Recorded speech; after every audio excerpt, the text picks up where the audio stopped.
السلام عليكم ورحمة الله وبركاته. ازيكم يا حبايبي؟ عاملين ايه؟ النهاردة ان شاء الله نعمل مع بعض حمام، بس انا هعمله بقى يعني بطريقة مختلفة، ولا هحشيه رز ولا هحشيه فريك. انا هحشيه بصل متبل كده متبهر حلو. انا ولادي ولا بيحبوا اللي ما بيحبوش اصلا الخلطة المحشية في الحمام، سواء فريك او رز بيطلعوها يرموها. فاحنا طبعا الرز غالي فمش هنعمله بقى ونرمي، يعني حرام. فقلت بقى نحشيه بصل زي ما بنحشي كده البطه بالظبط. هما بيحبوا بقى كده حشوه البصل كده اللي بتبقى في قلب البطه، هي نحشيها للحمام. رشه حلوه كده من الفلفل الاسود والملح،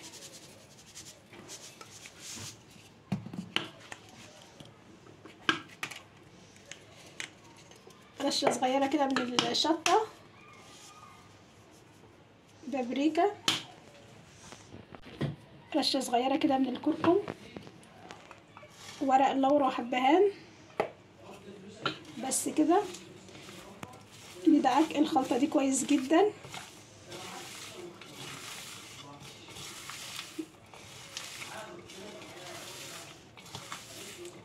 ونحشي بقى الحمام.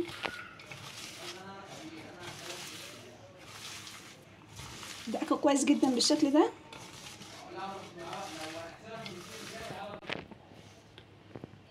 نحشي بقى الحمام. طبعا احنا هنحشيه بقى ونعملها على الاخر، يعني طبعا البصل مش بيزيد ولا حاجه زي الرز وكده، فنحشيها يعني ونملاها بصل. وعندنا الميه بتغلي على النار، فيها بصل، جزر، طماطم، ورق لورا، توم،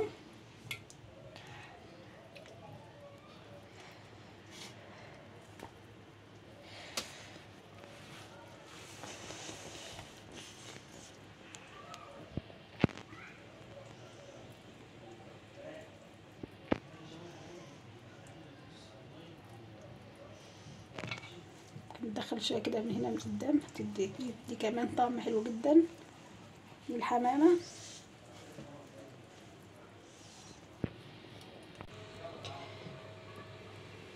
عندنا بقى الميه بتغلي على النار، هننزل فيها الحمام بالشكل ده. دي كده ما قفلتش معايا، مقطوعه، فقفلتها بقطعه من الالومنيوم بالشكل ده. بقى كتفتهم عادي جدا. هنسلقهم، بعد ما يتسلقوا ان شاء الله نحمرهم بقى، يعني نهدي عليهم النار يستووا كده يعني براحتهم.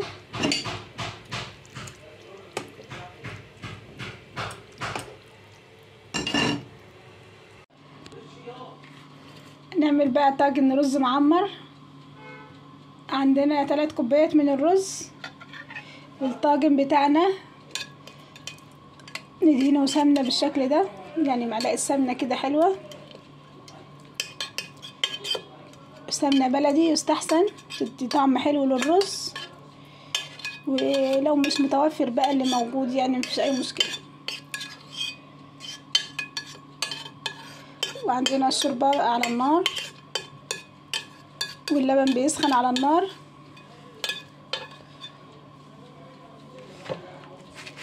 ضيف بقى الرز،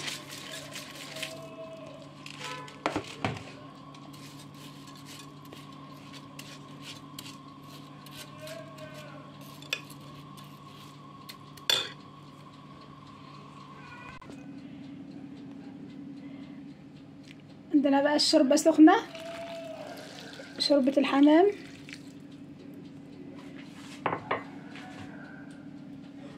وعندنا اللبن. بسم الله.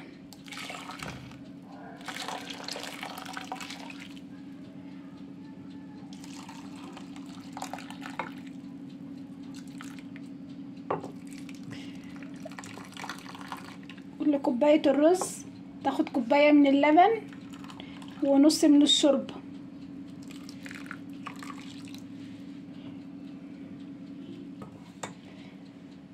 انا بقى للاسف ما عنديش قشطه، يعني انا قررت دلوقتي حالا ان انا اعمل رز معمر مع الحمام، بيبقى الرز ده معمر حلو مع الحمام. ما عنديش قشطه، بس قلت بقى مفيش مشكله. اللبن اللي احنا جايبينه لبن بخيره، طبعا القشطه بتاعته موجوده فيه. غليناه بالشكل ده وضفناه بقى للرز. هنغطي بقى الرز وندخله الفرن على اعلى درجه حراره، نستوي بقى معانا بسرعه. وطبعا عندنا اللبن بيغلي بالشكل ده والشوربه كانت بتغلي، بحيث ان هي تساعد على طول في عمليه السوى. ندخلهم بقى الفرن ونشوف ان شاء الله بعد ما يستوي. الحمام اتسلق معانا بالشكل ده.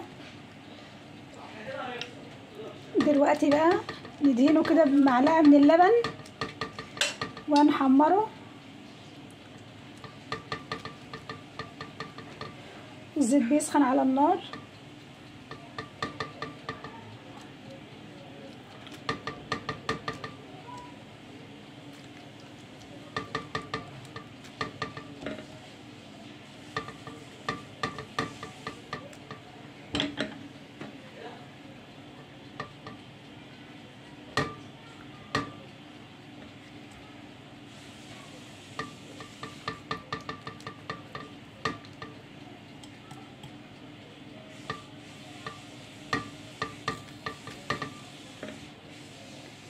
بسم الله.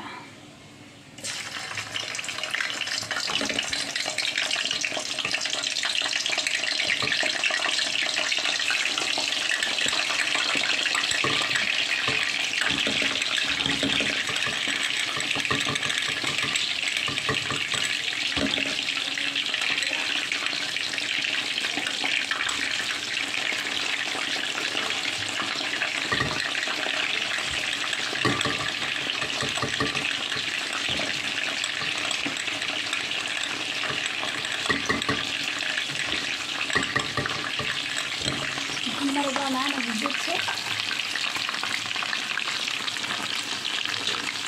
او معلقتين من السمنه ومعلقتين من الزيت.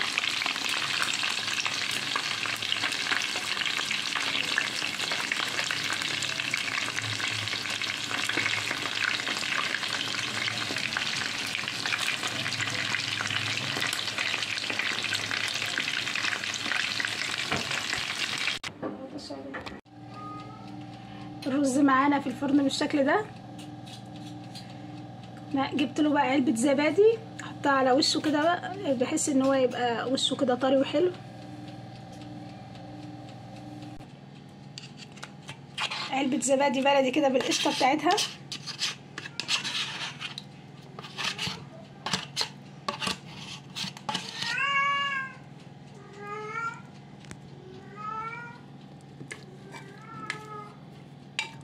نقلبها كده تبقى كريمي معانا.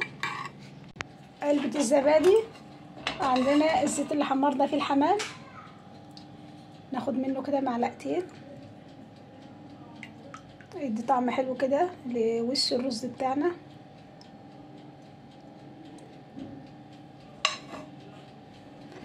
نخلطهم بقى مع بعض، نرصهم بقى كده معانا على وش الرز.